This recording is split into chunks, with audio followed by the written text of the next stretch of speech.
Hello football fans. আসছে ইউরোতে England, Portugal, Spain সহ আরও বেশ কয়েকটি দলের কাছে শক্তিশালী স্কোয়াড আছে। তবে তাদেরকে ছাপিয়ে কাতার বিশ্বকাপের রানার্স আপ দল ফ্রান্সকেই ইউরোর জন্য টপ ফেভারিট দল হিসেবে দেখা হচ্ছে। সর্বশেষ আসরে ফরাসিরা বিশ্বকাপ জিতে খেলতে নেমেও সুইজারল্যান্ডের কাছে টাইব্রেকারে হেরে বাদ পড়ে। তবে এবার 2000 সালের পর তাদেরই ইউরো জয়ের সম্ভাবনা বেশি আছে বলে মনে করা হচ্ছে, যার মূল কারণটি হচ্ছে ফ্রান্সের স্কোয়াড ডেপথ। একাধিক ইয়ং প্লেয়ারদেরকে নিয়ে গড়া ফ্রান্স দলের প্রতিটা পজিশনে কোয়ালিটিফুল খেলোয়াড়রা আছেন এবং বেঞ্চে ব্যাকআপ খেলোয়াড় হিসেবেও ফ্রান্সের কাছে একাধিক ভালো খেলোয়াড়রা আছে, যার কারণেই তারা সর্বশেষ দুটি বিশ্বকাপ আসরের ফাইনালিস্ট দল।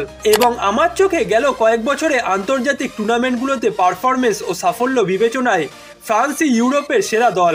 যদিও সর্বশেষ বিশ্বকাপে ফ্রান্স ফাইনালে গিয়েও তাদের শিরোপাটা ডিফেন্ড করতে পারেনি, কিন্তু দিদিয়ের দেশম দলটির দায়িত্ব নেওয়ার পর থেকেই প্রতিটি আন্তর্জাতিক টুর্নামেন্টগুলোতে সাফল্য পেয়েছে ফ্রান্স।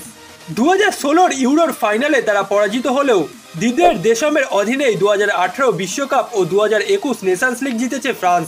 এমনকি কাতার বিশ্বকাপের ফাইনালও দেশ চ্যাম্পের অধীনেই খেলেছে ফ্রান্স, যার কারণে আসছে ইউরোতে আরও একবার ফ্রান্স ফেভারিট দল হয়ে মাঠে নামবে। বর্তমানে আন্তর্জাতিক ফুটবলে খুবই কম দল আছে যাদের স্কোয়াডে ফ্রান্সের মতো এত তারকা ফুটবলার একসাথে খেলেন। সম্ভবত ফ্রান্সের পর আর্জেন্টিনা ও ইংল্যান্ডের কাছেই প্রতিটা পজিশনে এত তারকা খেলোয়াড়রা আছেন। বর্তমান বিশ্বের সেরা আক্রমণ ভাগটাও আছে ফ্রান্সের কাছেই, যেখানে Griezmann, Olivier Giroud, Kingsley Coman, Ousmane Dembele, Kolo Muani, Christopher Nkunku ও মার্কোস থুরামের মতো অ্যাটাকিং অপশন আছে। এছাড়া ভুললে চলবে না ফ্রান্সের কাছে বর্তমান বিশ্বের অন্যতম সেরা খেলোয়াড় কিলিয়ান এমবাপ্পেও আছেন, যিনি আসছে ইউরোতে ফ্রান্সকে অধিনায়ক হিসেবে নেতৃত্ব দেবেন। তারই সাথে ফ্রান্স দলে একটা স্ট্রং ডিফেন্স লাইন আপও আছে, যেখানে Theo Hernandez, Jules Kounde, William Saliba, Pavard, Ferland Mendy, Ibrahima Konate, Lucas Hernandez, Upamecano এবং এক্সেল দিসাসির মতো একাধিক খেলোয়াড়ের অপশন আছে দেশ চ্যাম্পের কাছে। এবং আমার মতে যেটাই তাদেরকে ইউরোপের সেরা দল বানায়। একটা দলের অ্যাটাকিং লাইন আপ শুধু গোলে অবদান রাখে, তবে ট্রফি ডিফেন্স লাইন আপই জেতায়, যার জলজ্যান্ত উদাহরণ হচ্ছে আর্জেন্টিনা দল।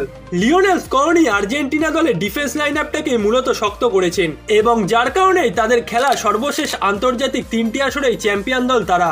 এবং দেশ চ্যাম্পিয়ন ফ্রান্সের দায়িত্ব নেওয়ার পর থেকেই তাদের ডিফেন্সটাকে শক্ত করায় মনোযোগ দিয়েছেন, যার কারণে আন্তর্জাতিক প্রতিযোগিতাগুলোয় এক বিধ্বংসী ফ্রান্সকে দেখেছে গোটা ফুটবল বিশ্ব। যদিও ফ্রান্স সর্বশেষ দেশ চ্যাম্পের অধিনায়কত্বে ও জিনেদিন জিদানের জাদুতে 2000 সালে ইউরো জয় করেছিল, তবে এবার দেশ চ্যাম্পের কাছে সুযোগ আছে অধিনায়ক হিসেবে ইউরো জয়ের পর কোচ হয়েও ফ্রান্সকে প্রতিটা ট্রফি জয়ের স্বাদ দেওয়ার।